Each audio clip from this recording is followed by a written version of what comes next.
Hello babies, Mimzie's here, and I've got a fun book. Now I haven't read this one in a long time, but I've told this story many times of the three little pigs. The true story of the three little pigs, because evidently that story we get all the good time has a lot of propaganda in it, but this is absolutely the true story of the three little pigs because it is told by the wolf. Okay, so we're going to listen to the wolf's side of the story of the three little pigs. Fascinating. Let's dive right in.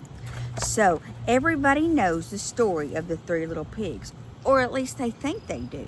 But I'll let you in on a little secret. Nobody, and I mean nobody, knows the real story because nobody has ever heard my side of the story. It almost sounds like a mystery. There he is. He's going to tell us his story. Isn't he very dashing and debonair? Look at those spectacles. I'm the wolf, Alexander T. Wolf. You can call me Al. Isn't that a song? You can call me Al. Something like that. I don't know how the whole big bad wolf thing got started, but it's all wrong. Maybe it's because of our diet. Hey, it's not my fault wolves eat cute little animals like bunnies and sheep and pig. That's just the way we are. If cheeseburgers were cute, folks would probably think you were big and bad too. Well, that does make perfectly good sense, you know. But between us, I think cheeseburgers are cute and delicious because we know that's one of my favorite foods ever of all time, just a good cheeseburger. Looky there.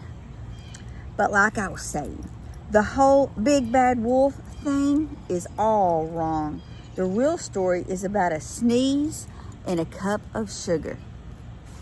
Wonder how this is going to play out. A sneeze and a cup of sugar. That makes sense. This is the real story. I want to sound like Paul Harvey when he says, and now you know the rest of the story.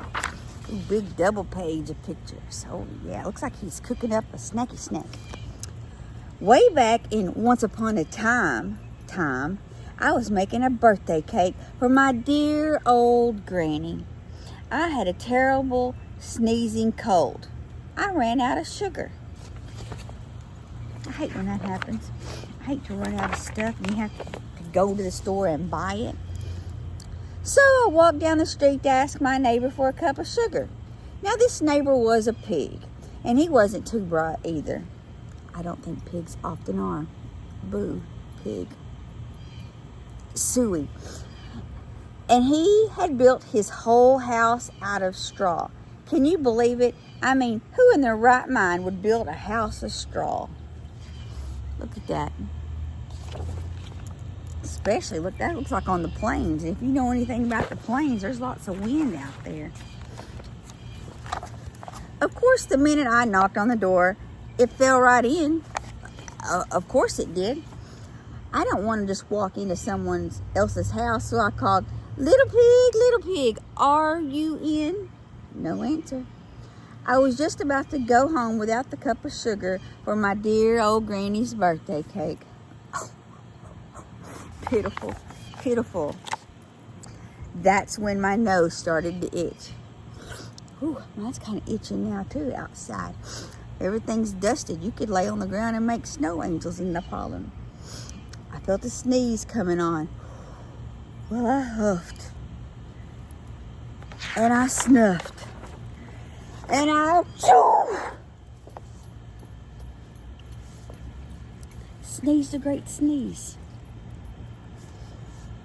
Yeah, I know about those.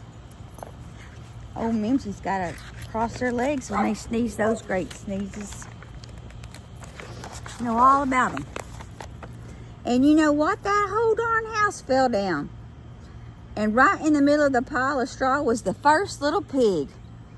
Dead as a doornail. He had been home the whole time. Okay, so now look. I never told the story where the piggies died. So this little piggy was dead. I always thought the piggies ran to their brother's house. It seemed a shame to let a perfectly good ham dinner lying there in the straw. So I ate it up. Think of it as a big cheeseburger just lying there. So he ate the little pig that lives in his house of straw. He's making this story worse than it was to begin with. He's not making himself sound better. It's not looking good, Al. I was feeling a little better, but I still didn't have my cup of sugar, so I went to the next neighbor's house. This neighbor was the first little pig's brother. He was a little smarter, but not much. He had built his house of sticks. I used to build houses of sticks at my mama's house when I was a little girl. I got pretty good at it. Well, until that time there was a black widow inside, and my brother went through the wall where there was no doors or windows, and he took the whole house of sticks with him. I don't know what happened to that black widow spider either. I rang the bell on the stick house. Nobody answered. I called, "Mr. Pig, Mr. Pig, are you in?" Notice he says, "Are you in?" We think he was saying, "Let me in." He yelled back, "Go away, wolf. You can't come in. I'm shaving the hairs on my chinny chin chin." Maybe he does know my mama. I had just grabbed the doorknob when I felt another sneeze coming on. Oh no. I huffed and I snuffed and I tried to cover my mouth, but I sneezed. Whoa! A great sneeze. And you're not going to believe it. You're not. Because I don't. But this guy's house fell down just like his brother's. When the dust cleared, there was the second little pig, dead as a doornail. Wolf's honor. Do wolves have any honor? Not too sure. Excuse me, Mimzie has an itch. I'm sitting outside with all the huff and puffs. Now, you know how food will spoil if you just leave it out in the open. Well, he's not wrong, and we're talking pigs, so what are we looking at? Trichinosis, tapeworms? So I did the only thing there was to do. I had dinner again. Think of it as a second helping. I was getting awfully full, but my cold was feeling a little better, and I still didn't have that cup of sugar for my dear old granny's birthday cake. So I went to the next house. This guy was the first and second little pig's brother. He must have been the brains of the family. He had built his house of bricks. That's pretty clever. See the brick house? Look. Oh, that's the wolf's ears. He's facing the door. I knocked on the brick house. Sorry, it's the best I can do. My chair's metal. No answer. I called, "Mr. Pig, Mr. Pig, are you in?" And do you know what that rude little porker answered? "Get out of here, wolf. Don't bother me again." I like this pig. And I'm not an equal opportunity pig liker. I like this pig. Talk about impolite. He probably had a whole sack full of sugar, and he wouldn't give me even one little cup for my dear sweet old granny's birthday cake. What a pig. I was just about to go home and maybe make a nice birthday card instead of a cake when I felt my cold coming on. I huffed and I snuffed and I sneezed once again. Then the third little pig yelled, "And your old granny can sit on a pin." He is tacky britches and I like it. I'm here for it. Your old granny can sit on a pin. Now, I'm usually a pretty calm fella. When somebody talks about my granny like that, I go a little crazy. As you should. Let somebody talk about Mimzie. As you should. When the cops drove up, of course, I was trying to break down the pig's door. Ooh, that is not a good look, Al. And the whole time I was huffing and puffing and sneezing and making a real scene. I just bet you were. It looks like he's demon possessed. The rest, as they say, is history. Yeah, got his picture all over the newspapers.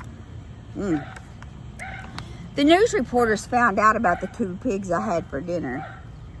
They figured a sick guy going to borrow a cup of sugar didn't sound very exciting. So they jazzed up the story with all of that huff and puff and blow your house down. And they made me the big bad wolf.